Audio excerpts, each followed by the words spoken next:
Hey friends, welcome back to Torah Homestead. Tonight, me and Lindsay are out here on the porch with the bugs and the forest noises, getting ready to do a back porch chat with you all. So it's been a little bit. I have a few announcements and things to share, and then Lindsay will share her topic. We will discuss. I will share mine. We will discuss. And that's what we do on the back porch chat.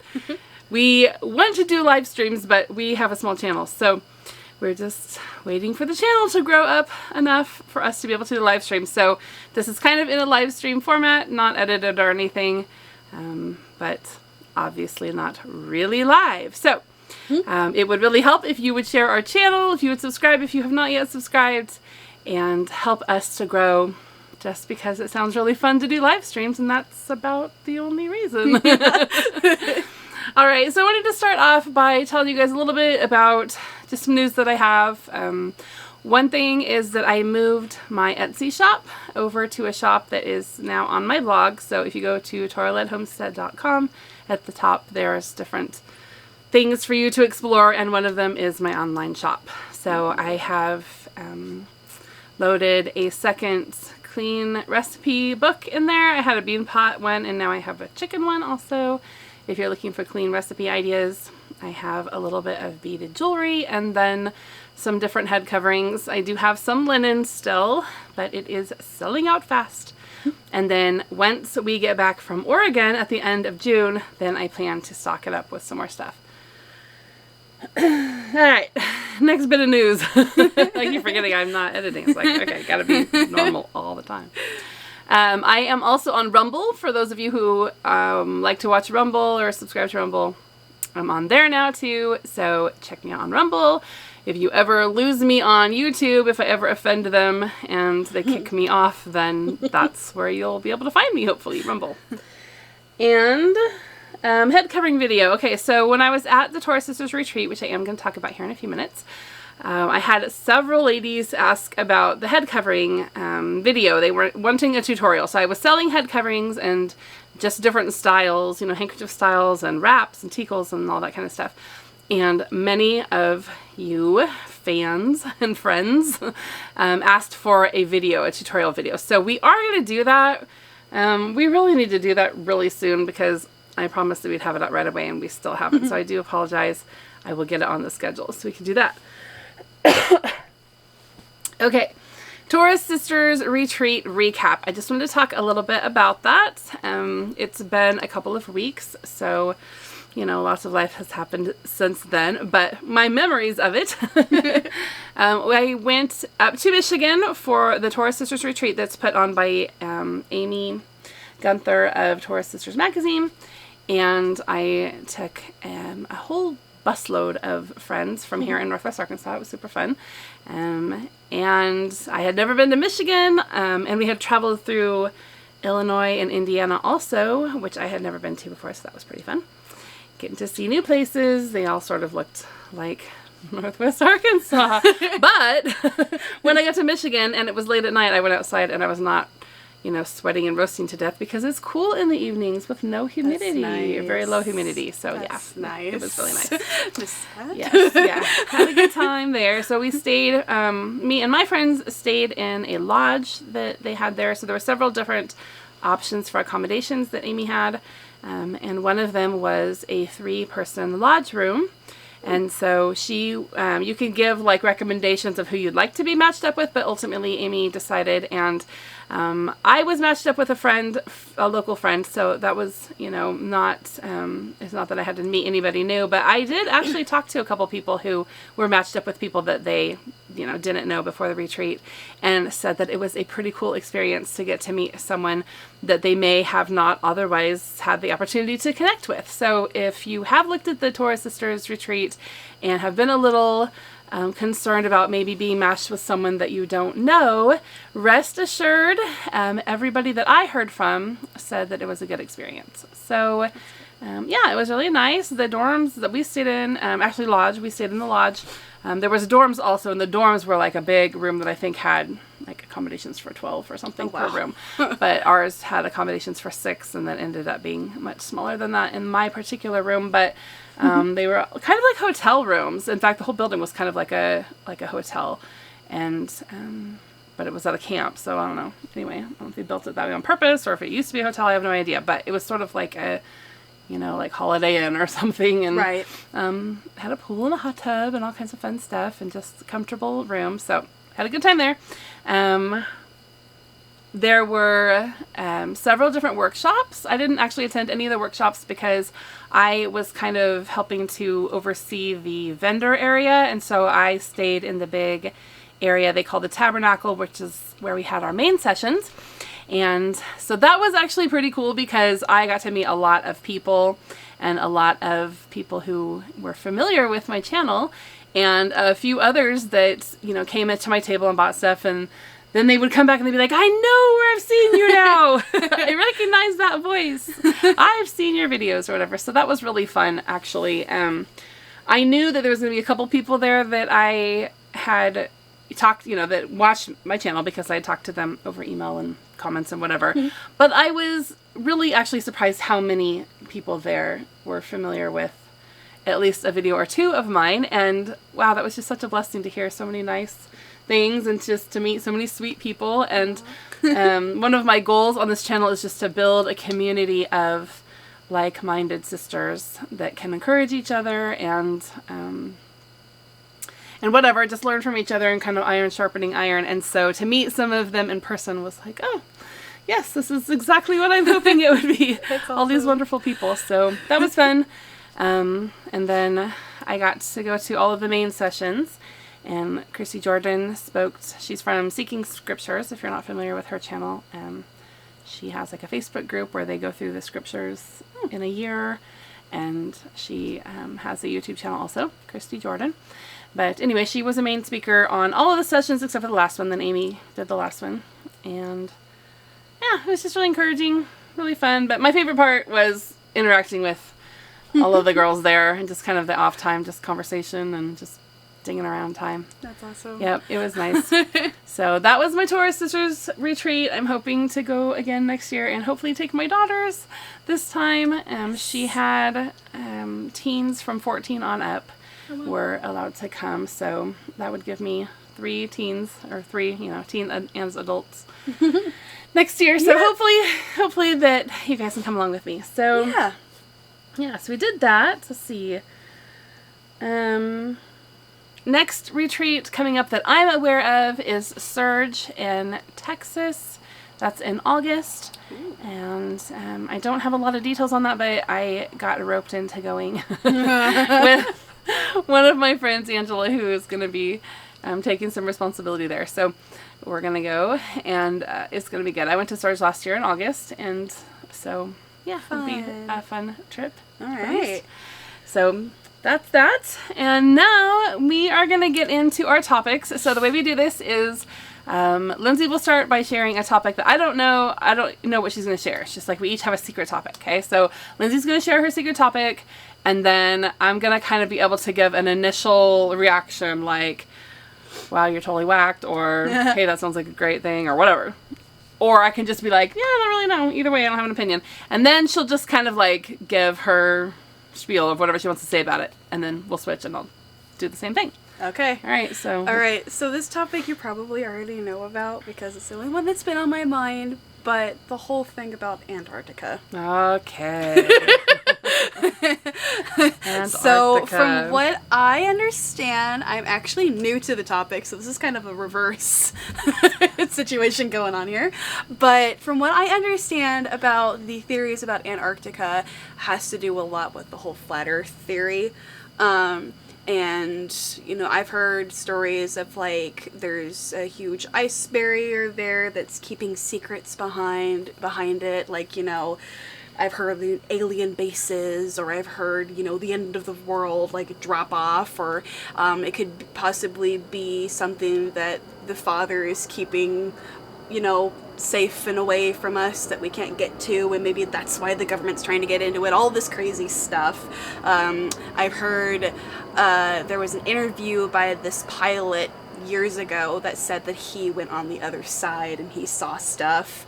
There's another one that I heard that happened in World War II, and it was a pilot who flew over the barrier, but he wasn't the one who was flying the plane. It was some secret Nazi government thing, but they were actually aliens and all this crazy stuff. So it's more, that story is more kind of towards the alien side of it.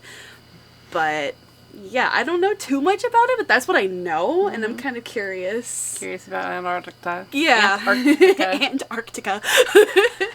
So I am new to the idea of a flat Earth and an ice wall and all of that as well. Sorry, I'm getting over my cold. You're good. But I'm not opposed to the idea. Like, I can honestly say that anything that I believe about the shape of the Earth, the shape of the continents, the layout of the land, whatever, anything that I believe about that has come straight from public school, right? I don't know any better. I don't know any different, I guess I could say. So there are, if we're gonna, so first, the flat Earth direction, like, I have heard really great arguments for a round globe sort of Earth. 3D, I guess. I don't know what I'm trying to say.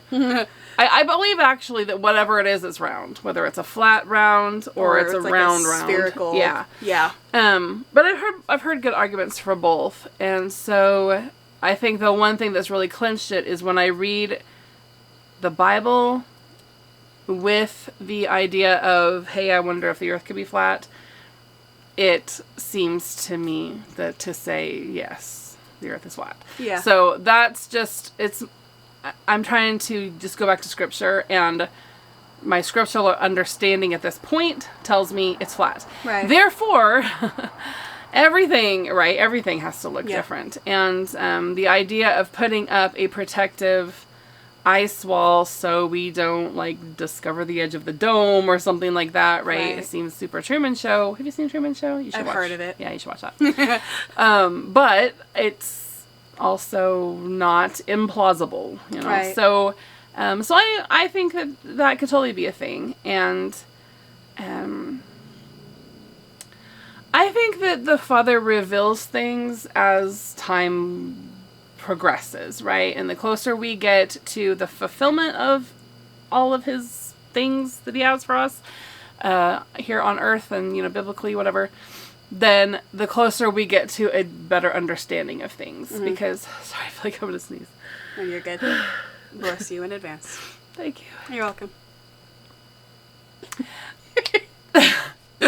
The closer we get to that, the more he reveals, is what I'm trying to say. I think that, you know, the whole scales fall from your eyes, Daniel closed up the book until the end of the time, whatever. Yeah.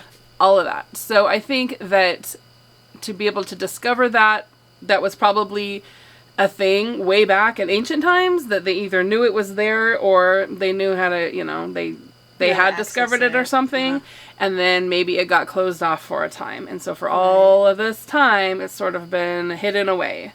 And then now that whole idea is sort of resurfacing again as we are discovering, and we have the ability, either for the first time or I believe technology has already done its thing, and then it just recycles. Yeah, I really believe that. Yeah. So yeah, I'm open to it. I'm open to the idea of Antarctica being something completely different than we think. I think that I'm sorry.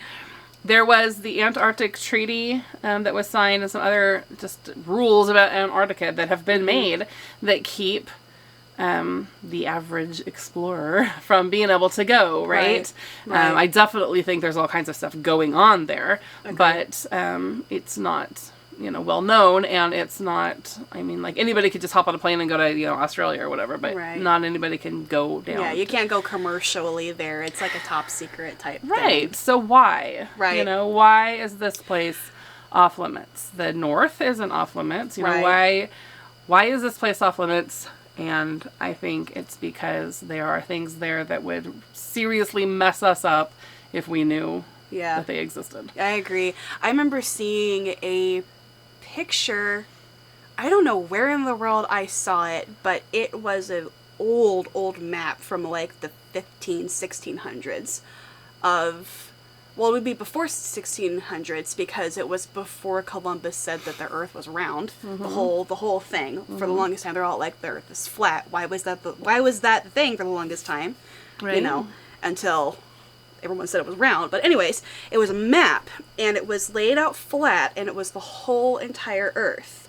And the countries were all kind of just laid out. They weren't like how you see on a sphere where like half of the countries on one side, half of the countries are on the other. You just lay it out flat, and then you have all countries. But anyways, getting to that, Antarctica, instead of it being one little spot like it usually is on the globe, usually it's down underneath, this map has it completely all the way around instead of just a little spot. But the thing is on the other side is complete dry land. It's grassy, there's camels, there's people, there's other animals that people don't even know what they are on the other side of this wall that's supposed to be Antarctica. So at the very least, this is not a new theory. No, because this map was made before the whole idea of the Earth being completely round. Yeah. And when Antarctica was still considered, or when Antarctica wasn't well known by, historians, I truly believe that it was. It's just now government has decided to keep all of the information away, and that possibly could be a reason why. I don't know where this map is now. I don't know who drew it or anything, but I'll have to look it up sometime. But I remember seeing that, and it interested me and got me thinking as to why Antarctica was depicted that way. It was a complete wall all the way around. You had all the oceans, all of the continents, and then there's that wall, and then outside was like a completely different world. Yeah. Well, that's very interesting. Yeah, very interesting. Yeah. All right, well, it's something to look into. So you guys let us know in the comments what you think about Antarctica, if you have any theories or ideas, because it's a very interesting subject. Okay, this is really off topic, but would you put your hand up against mine? You have the tiniest little hands. I do. Look at how tiny her hands are. I do. Oh, it's so sweet little hands. I got baby fingers. I love that. My second-in-line daughter's hands are bigger than mine are. Yep. They're really tough. We should put yours up against hers. Oh my goodness, they're like, she's got beautiful, beautiful long hands. Aww, so sweet.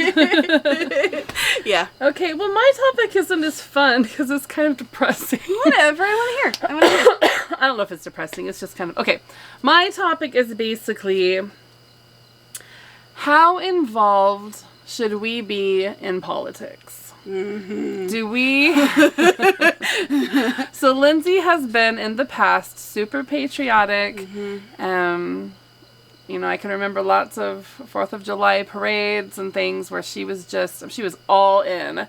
And it was my favorite time, or favorite day of the year. Yes, it really was. It really was. And I think we've become very jaded over the last however many years. Since 2020 at least. Yeah. How involved should we be? Can we actually change anything? Is it too late to change anything, basically, with how our political structure is going? So just in a couple of sentences, what is your initial reaction to that? And then I'll kind of make So how involved we are in politics, and is it possible that we could change it? Right. Okay. So...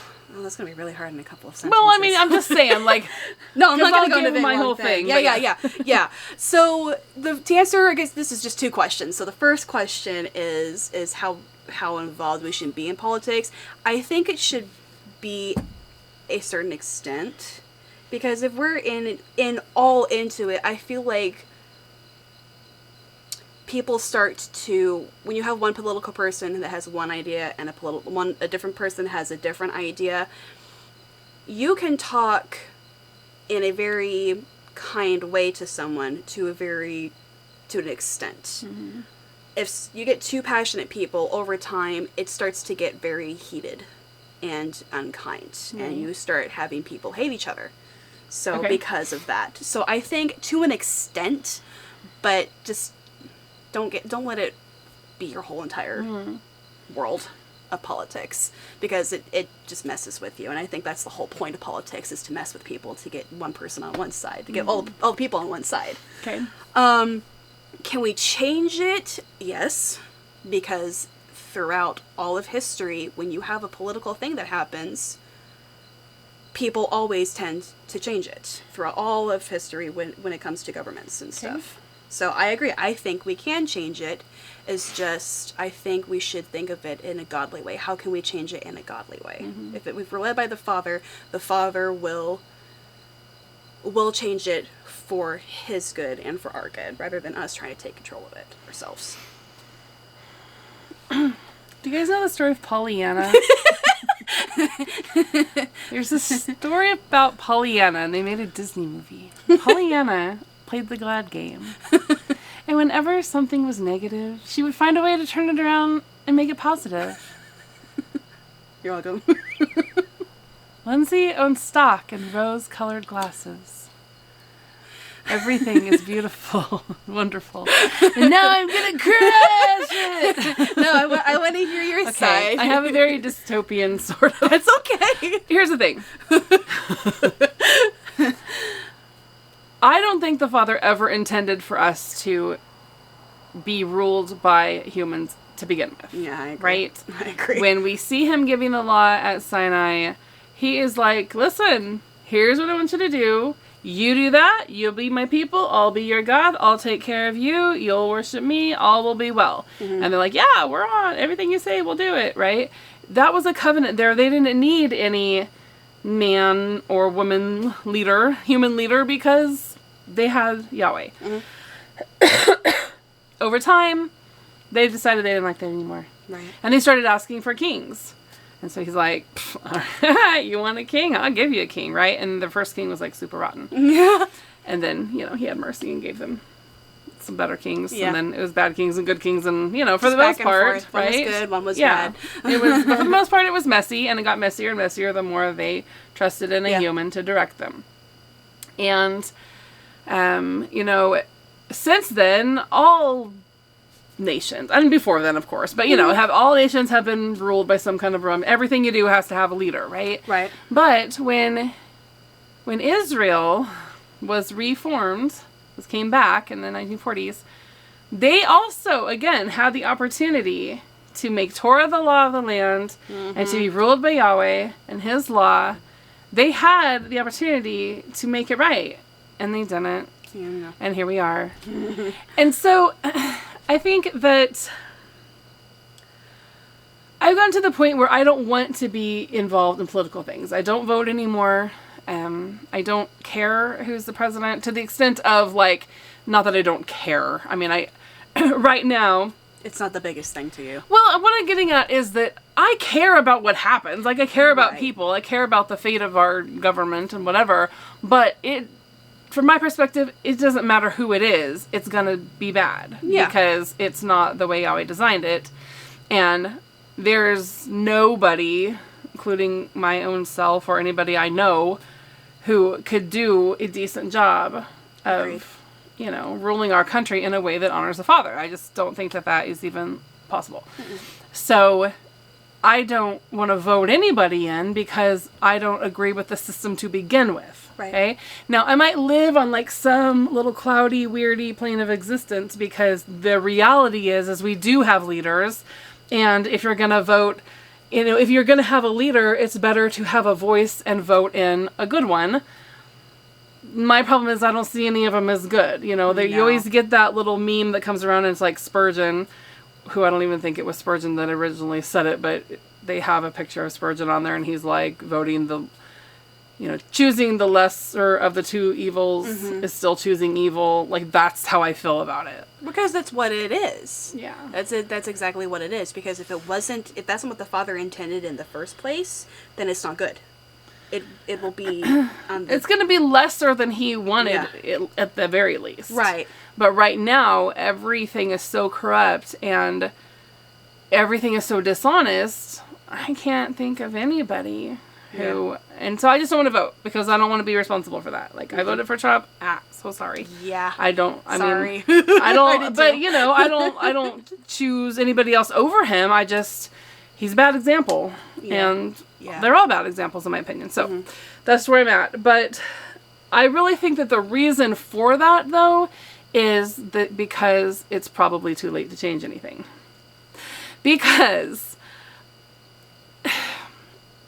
I can remember the summer of 2020, I went to stay with my mom. And Eastern Oregon, Washington, California, the whole West was burning. Like, it was burning down. Like, not only was it natural fires, but people were literally going around starting fires. It was so bad.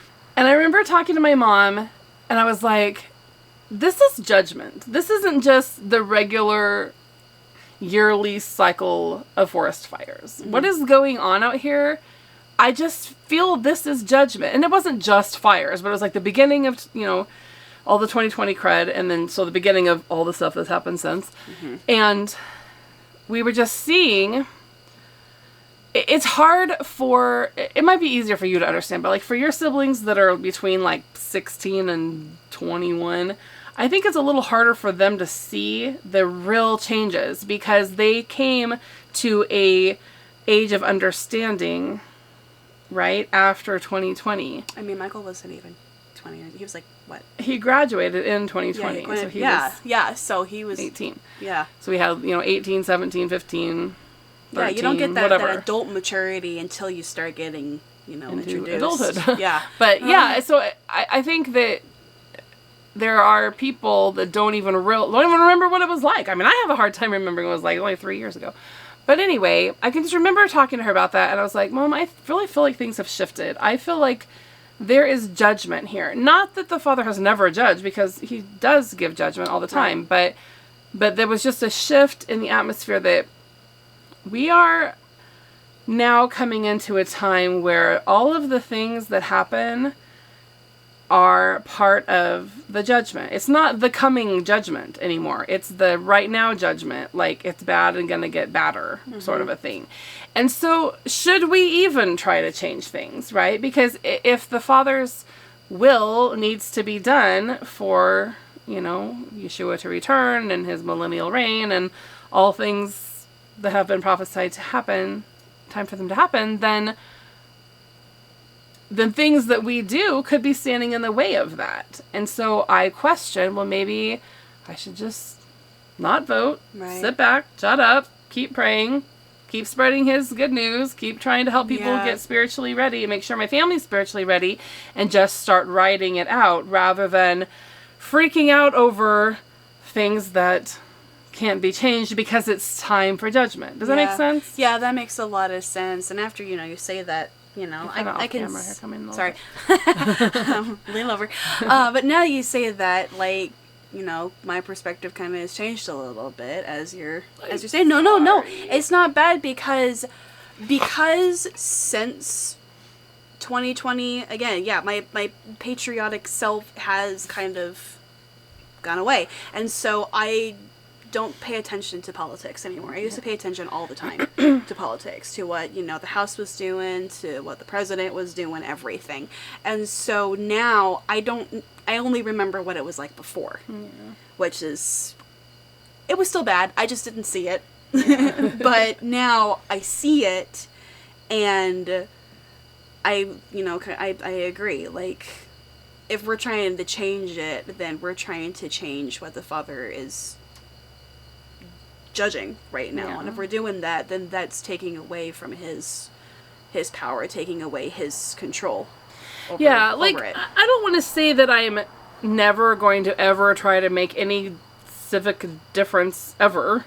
Right. It's not really that. It's that's not my focus, right? Like, I know of believers who are out there, picketing, protesting, and they are pushing, vote, pushing all of these political agendas, and I guess my focus has been more about pushing, hey, just get yourself spiritually ready. Right. Because no matter what happens, you're spiritually ready, then you're ready to meet whatever crazy is coming our way, right? Because if you look at Egypt, the Hebrew people went through the first few plagues, right? They did, yeah. They went through the first few things before their deliverance came. And I think, it's possible that we could be in that model even now. And so I believe that. We have to be spiritually ready so that we can hear our instructions from the Father. Mm-hmm. Our government doesn't want to go to a system where the Father is speaking to us and we just do what he says and he rules us and he's our king and we don't have any other leader. But I do, right? Mm-hmm. And so I can walk my own life out and, again, live on my little cloud of separatedness. Yep. But allowing him to give me instruction, it's like I live here, but I don't really. Right. Yeah. Is that a bad thing? No, I don't think it is, because I think when you put your mindset to the Father, you aren't really here. Like, you're with him. You're just here as his messenger, as his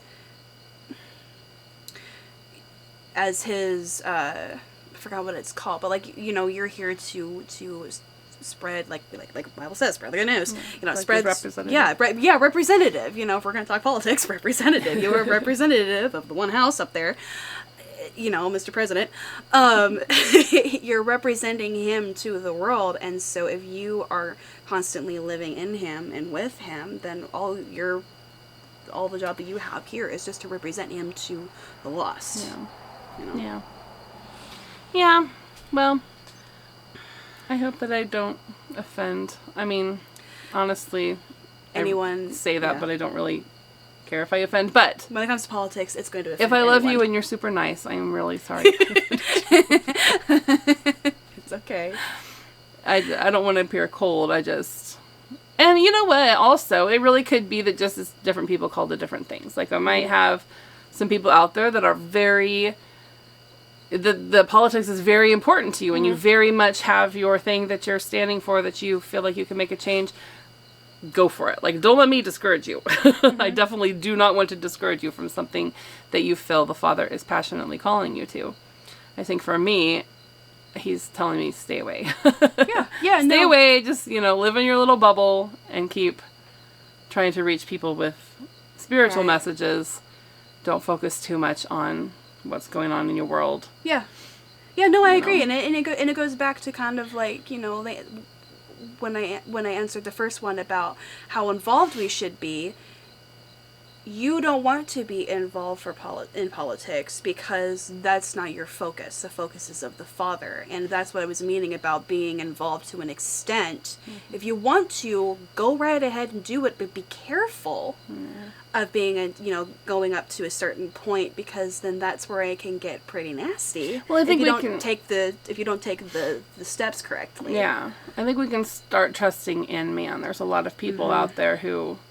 I've even heard people say that Trump is their savior, or, DeSantis, or Elon Musk, or whatever. Yeah. Would save this nation, would save this world, and I'm just, no. Yeah, it's all these big campaigns that they put up, and like, oh, trust us, but it's taking away from trusting him. Well, none of them represent the Father in the way that is appropriate to represent him, so... Anyway. Okay. If there's anybody still watching. Right. Yeah. Okay, I think that's it. Are you happy? Yep, I'm good. Okay. All right. So our next back porch chat will hopefully be coming to you from Oregon. So we are headed out to Oregon this weekend. We're going to go visit family. Both of Lindsay's grandmas are out there. Yeah. And lots of aunts and uncles and cousins and friends. And so we're going to go. I haven't seen in a while. Yeah. It'll be super good. So we will make a couple videos out there. My mom, Lindsay's grandma, is going to be in at least 2. We have 2 planned. We should bring her one of these. That's a fun idea. We should definitely put her on a back porch chat, because she would love this. Okay, Grandma, leave a comment if you want to be a part of back porch chat. I think you're going to love it. We have to do backyard patio chat. Oh, she's going to set it up all nice, and she's going to have fun. I know she's going to have fun. So anyway, we'll give you some looks at our trip. I'll make a little bit of, trip videos. You can see some of the places that we go to along the way, and I have lots of plans. So Hope everybody is having a beautiful day, and we will see you soon. All right, bye.